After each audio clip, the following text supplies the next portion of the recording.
Hi guys, Cash Brown back again. Hope you're having a fantastic day or night, depending on where you are. So today we are back to watch a video, and I have seen this person before. I think Blair White did an interview with him. I think. Anyway, it's irrelevant. But I have seen this person before. It was a male who transitioned to a female, realized that that was not what they wanted to do and that they were actually mentally ill, and now they regret it and they're a detransitioner. I think it is so important in a world where being transgender and being left and LGBTQ plus 7943, being a part of this group is so glorified, and it's something that, especially social media, it's something that social media is presenting as something fantastic. It's great. Like, children are being brainwashed, and we're seeing this more and more. And in a world where that's happening, I think it is so important to see what happens when that goes wrong. So this person's trying to get their story out there. They're being attacked. They're being called names. Like, this is just what I've seen on Blair White's channel. I haven't watched this video yet, but yeah, I do think it's super important to get stories like this out there, because we need to balance things. When being transgender is so glorified and it's so fantastic and the grass is greener, this kind of stuff needs to come out, and it needs to be shown. So that's what we're going to be doing today. Before we do that though, can I please ask that if you do enjoy the video, please consider subscribing to the channel. We also have channel memberships. There are 3 tiers. You get a bunch of perks. So if that's something you want to do, that is an option, and I would appreciate it. Otherwise, let's watch the video. In the last 2 years of my life, and I realized it's been a complete hell. My life has just went down the hill ever since I had so-called bottom surgery trying to be a woman, and I regret it. I regret it 100%. I regret too that I ever thought I was trans, that I ever thought I could be a woman, you know. And that's the thing, isn't it? Like, these people, no matter how much you want to deny it, these people are sick. They need help. But the help that they do need is not being given to them. Instead of getting therapy, like what you would have for most mental illnesses, these people are chopped up. It actually makes me really sad, because it's a group of very sick people who, instead of being told, hey, you're delusional, these things are not real, you can't ever be a woman, you're not a woman trapped in a man's body, you're not these things. Instead of being told that these are delusions, a lot of these therapists are buying into the delusion. And I do think it's really, really sad. As ridiculous as I think it is, I do think that it's really sad, because you have to be sick. You have to be mentally ill to get bits of your body chopped off, to get double mastectomies just to appear as a gender that you can never be. Like, it is a sickness, and I do... There is, like, I'm a human, and I want people to be happy. So, of course, there's a part of me that really feels for these people. And I feel like they're really being let down by the medical professionals in their life. And I wish I could go back and not have any surgeries or medical transition or take any hormones. To be honest, like, this transition has costed me so much of my health, both mental and physical, as well as certain relationships in my family. It costed me job opportunities. It costed me a career that I could have had. I don't know if you guys know it, but I do have like 2 master's degrees, and I'm a CPA. And honestly, like, this whole transition and my whole, like, trying to be a woman thing completely derailed my life. And right now I have osteoporosis, scoliosis, I have a lump in my breast, I have 1-inch vagina. See, that's the thing, man. We know that there are side effects to this kind of nonsense. There are side effects to hormones. There are side effects to puberty blockers. There are side effects to, obviously there's side effects to cutting off your bits, and obviously there are side effects to these things. But yeah, these professionals and the transgender community, they're trying to convince people that there are no side effects to these things. And of course there are. There's been transgender people forever. But, like, this fad is a relatively recent thing. So we are going to see more and more people coming out with stories like this who were let down by the medical community. And when that happens, the very community that claimed to have their back till the day that they died will turn their back on you, they will hate you, and they will come for you. And we're seeing this more and more, and I think it is such a sad thing, because these people I feel like they could have been saved.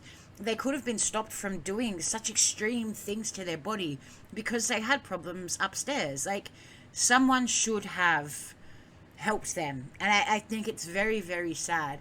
I have nothing against trans people. The thing is, I get called transphobic all the time on my channel because I say a man can't be a woman and a woman can't be a man. Apparently that's transphobic, but whatever. I have nothing against trans people. And I more or less just feel really, really bad for them. The only problem I have is when trans people come for children and want to transition children, then I have an issue. But more or less, I want every transgender person in the world to be happy. I want every gay person in the world to be happy. I want every straight person in the world to be happy. I want people to just live their lives and be happy, right? There is this common misconception that I hate transgender people. I don't. I pity them. And I feel very sorry for them. And I think they've been let down, and no one's going to have their back when they realize that they're not the things that they think that they were. Does that make sense? And yeah, so it's like I have no sex drive. I'm trying to do the transition. I'm taking testosterone injection at this point, but I can't grow any facial hair. Like, nothing is happening.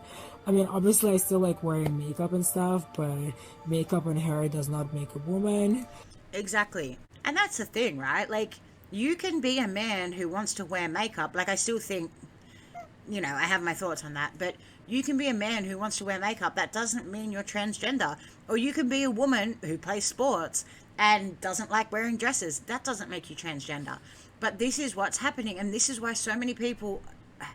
I feel so sorry for the people in 10 years' time who realized that they were pigeonholed. They were more or less pushed to come out as transgender when they weren't. I feel so sorry for them.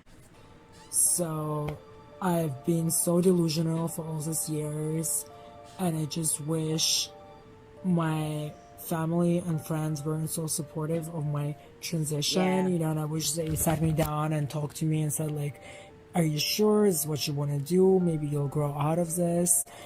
And this is the issue with your 4-year-old wants to wear a dress, so my boy's transgender, my boy's a girl, we need to support him.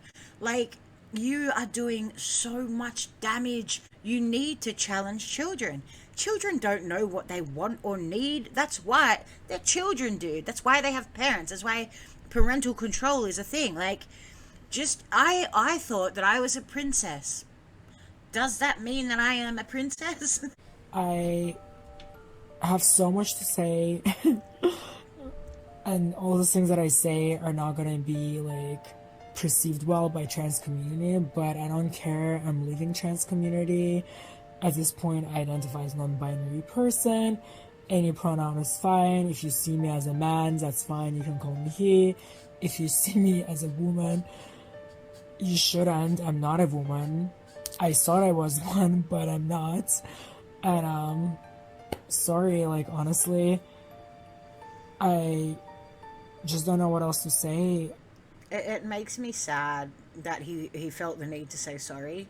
And, like, don't get it twisted, like, he's saying sorry to the transgender community, and that's so sad. Like, you should never apologize to somebody else for living the person who you truly are. It upsets me because the transgender community is so filled with hatred and vitriol, and it's really upsetting, especially considering they're the community who's supposed to be all about inclusivity. It's like, yeah, inclusivity until someone's different to you, and then they can go to hell. Like, ugh. And I know some of you guys thought I was trans and you guys looked up to me maybe, and like, but I've made a huge mistake that I cannot take back. I completely miss my sex drive. I miss my penis, and I completely fucked up. Whatever, I sacrificed so much financially, and like, I've been through so much trying to get this approximation, like really bad approximation of female genitals, and that's what it is. And I've been delusional this time. I didn't want to admit to myself because I did an irreversible change to my body, and I just had to roll with it because I had no other options. And unfortunately, the trans community has become very toxic. At this point, they've gone too far. Nobody, my opinion doesn't count because I'm the one with complications. That's why transition didn't make me happy. And like, I honestly think I'm just as unhappy as I was before transition, and what I really needed is therapy and help and not surgery. And that's the thing, right? I'll tell you something. So, I was very chubby when I was a kid, right? And when I got a bit older, I ended up being 130 kilos, which I don't know what that is in pounds or whatever Americans use, but I just know it's massive. Like I was very, very overweight. And I remember my whole life that I was overweight, I thought if only I was skinny, I wouldn't have depression. I wouldn't have all these problems. I would make more friends. Like in my eyes, and this is before I got therapy of my own, just so you guys know. In my eyes, everything would be better once I lost weight. And then I lost weight. And I felt exactly the same about myself as I always had. I still had self-esteem issues. I still struggled to make friends back then because I had a lot of issues from when I was younger. So I still struggled to make friends. I was still just as miserable than when I was like 80 kilos heavier. And I feel like it's the exact same thing here. And of course it's different, like losing weight and losing a penis are very different things. But it's the same thing. Like you have this view, like the grass is greener, like if only this thing happens, everything will change. But that is never true. Never ever true. Even if you inherited $1 million, you would think everything's going to change then. But it doesn't. Like that isn't the way the world works. There is no quick fix. There is nothing that you can ever do that's going to make everything better all the time forever. It just doesn't work that way. And if you are having mental health issues, instead of cutting bits of your body off, or instead of going by she, her pronouns, or claiming to be gender fluid or any of these things, I think the best thing to do is to get therapy, to figure out why you feel that way, to figure out why you're so unhappy. I promise you that if you are struggling and you are having gender dysphoria and you're having depression and all these problems, getting your penis cut off or getting fake boobs, it's not going to make you happy. It just isn't. And if you're a transgender person who honestly can look me in the face and say that you were happy overnight, I'm going to call you a liar, because that's just not how things work. And I think this is what we're seeing here. People think that everything's just going to get better, and that is never true. So I do completely agree with this person. And just so you know, I keep calling him this person because I don't know his name. But anyway, I do feel for this person. I think this person is completely 100% true. He needed therapy. He didn't need people to affirm his gender and to say, oh no, you're definitely a girl. Because it's not a quick fix. It doesn't fix everything. And in fact, you're likely to have more issues, especially medically, than ever before. At least this person has, seen the light. He's seen reality. He recognizes he can't be a girl. He will never be a woman. And that was never what was going to make him happy anyway. He is now stuck with all these medical issues. He's done irreversible damage to his body. And this is why videos like this need to be shown. But they won't be, because it doesn't help the transgender narrative. It doesn't help the left narrative where, oh, come over, be transgender and everything's going to be amazing and we're going to dance in the street with rainbow flags. Like, it's just not reality. This needs to be shown, because this is the cold hard facts. You are going to have medical problems until the day you die. Osteoporosis is just the start. So I take my hat off to this person. I don't know his name. I think he is actually brave, and not in the sarcastic context that I usually use the word, oh, he's so brave. I really think he's brave for speaking out against the transgender community, because not many people will. And I see that every time I upload a video. So I did want to show you that video, you guys. Let me know what you think in the comments down below. But I do hope you enjoyed the video, and I'll see you in the next one. Bye, guys.